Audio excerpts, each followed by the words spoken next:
Halo teman-teman, kami dari kelompok 13 akan mempresentasikan materi mengenai sistem desentralisasi dan otonomi daerah, peran eksekutif dan legislatif dalam pengelolaan negara.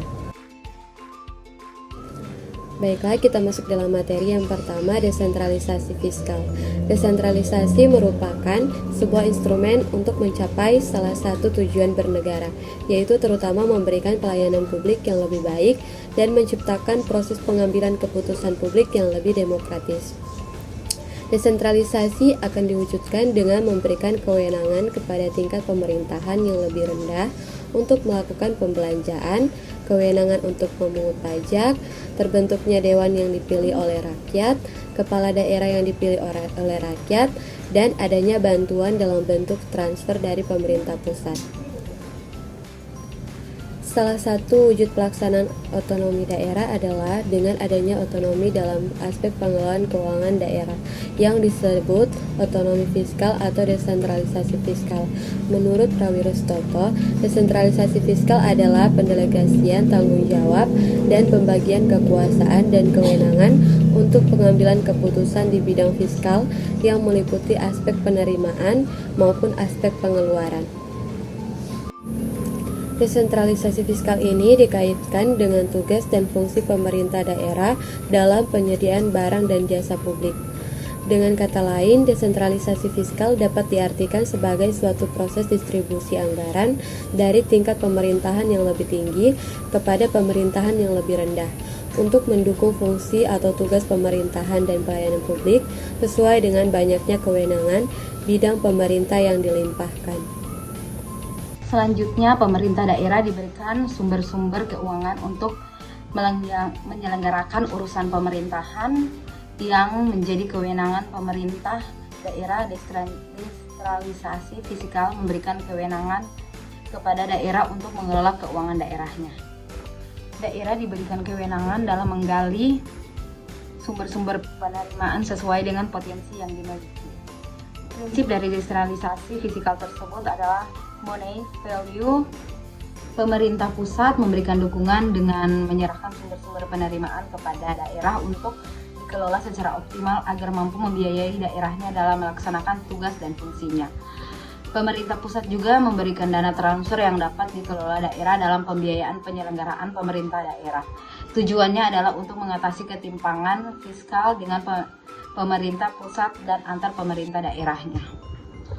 Desentralisasi fiskal merupakan salah satu komponen utama dari desentralisasi, karena apabila pemerintah daerah melaksanakan fungsinya dan diberikan kebebasan dalam mengambil keputusan di sektor publik, maka harus mendapat dukungan dari pemerintah pusat berupa subsidi, bantuan, maupun pinjaman dari pemerintah pusat serta sumber-sumber keuangan yang memadai, baik yang berasal dari pendapatan asli daerah atau PAD, termaksud pinjaman maupun dana perimbangan dari pemerintah pusat. 2. Transfer pemerintah pusat dalam rangka otonomi daerah. Dalam melaksanakan kewenangan daerah, pemerintah pusat memberikan bantuan kepada daerah dalam bentuk transfer.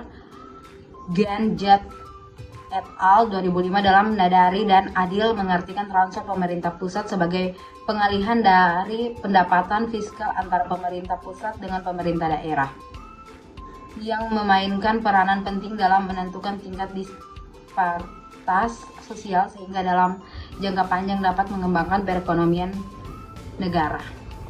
Pemerintah pada hakikatnya mengemban 3 fungsi utama, antara fungsi distribusi, alokasi, dan stabilisasi. Fungsi alokasi adalah peran pemerintah dalam mengalokasikan sumber daya ekonomi agar tercipta secara efisien, yaitu peran pemerintah dalam menyediakan barang yang tidak bisa disediakan oleh pasar. Fungsi distribusi adalah peran pemerintah dalam memengaruhi distribusi pendapatan dan kekayaan untuk menjamin adanya keadilan dan mengatur distribusi pendapatan. Fungsi stabilitas merujuk pada tindakan pemerintah dalam memengaruhi keseluruhan tingkat pengangguran, pertumbuhan ekonomi, dan harga. Sebelum masa otonomi daerah, besaran transfer pemerintah pusat kepada pemerintah daerah diwujudkan dalam 3 bentuk, yaitu subsidi daerah otonom atau SDO, kedua bantuan impres, dan yang ketiga daftar isian proyek atau DIP. Sedangkan saat ini pada era otonomi daerah, ketiga bentuk transfer ini dihilangkan.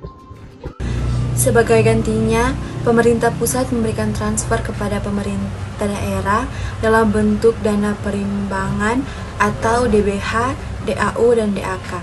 Secara umum, DBH dan DAU digolongkan ke dalam bentuk conditional transfer atau biasa disebut dengan transfer tak bersyarat. Sedangkan DAK digolongkan ke dalam bentuk conditional transfer atau biasa disebut dengan transfer bersyarat. Pada umumnya, pemerintah pusat memberikan transfer dana dalam bentuk DAU. DAU adalah dana yang bersumber dari APBN yang bertujuan untuk pemerataan kemampuan keuangan antara daerah yang dimaksudkan untuk mengurangi ketimpangan kemampuan keuangan antara daerah melalui penerapan formula yang mempertimbangkan kebutuhan dan potensi daerah.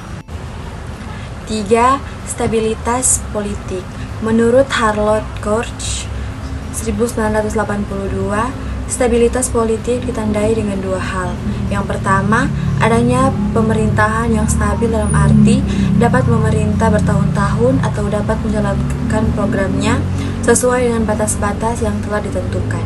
Kedua, sistem pemerintahan stabil. Dalam arti sistem tersebut mampu menerima perubahan-perubahan yang terjadi dalam masyarakat yang tidak merubah sistem pemerintahan yang ada.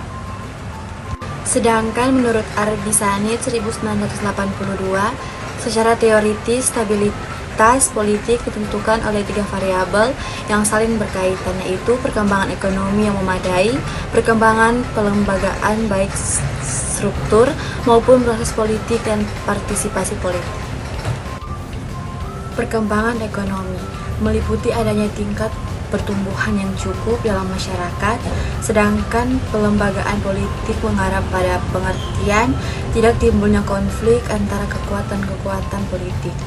Dan partisipasi politik lebih mengacu pada konsep partisipasi menurut pola pemerintahan dalam nama bentuk partisipasi lebih bersifat. Peran eksekutif dan legislatif dalam pengelolaan negara saling melengkapi dan dibutuhkan untuk menjaga keseimbangan kekuasaan dalam sistem pemerintahan.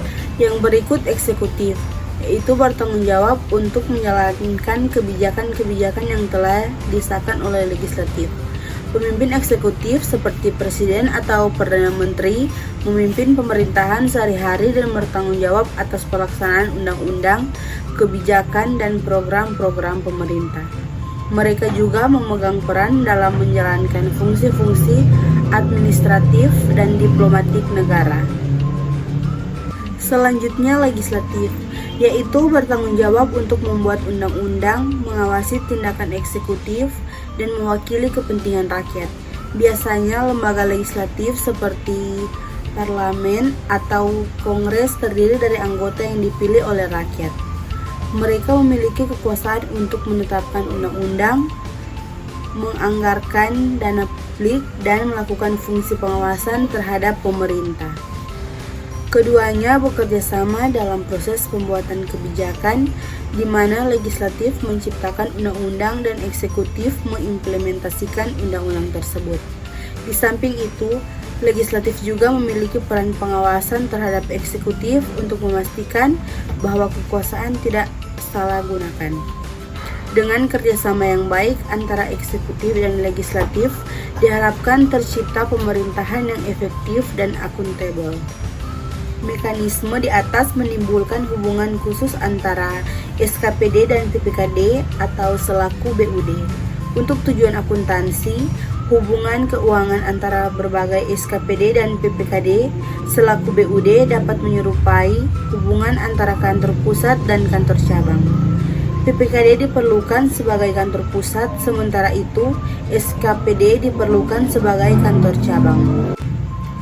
Transaksi keuangan antara kantor pusat dan kantor cabang tersebut direkam atau dibukukan oleh setiap SKPD ke dalam akun rekening koran PPKD atau RK PPKD.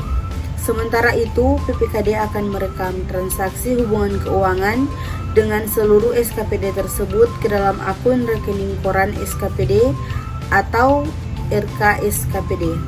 Dengan demikian, Akun RK PPKD dan akun RK SKPD merupakan akun yang mencerminkan hubungan keuangan timbal balik antara PPKD atau selaku BUD dan SKPD atau selaku pengguna anggaran.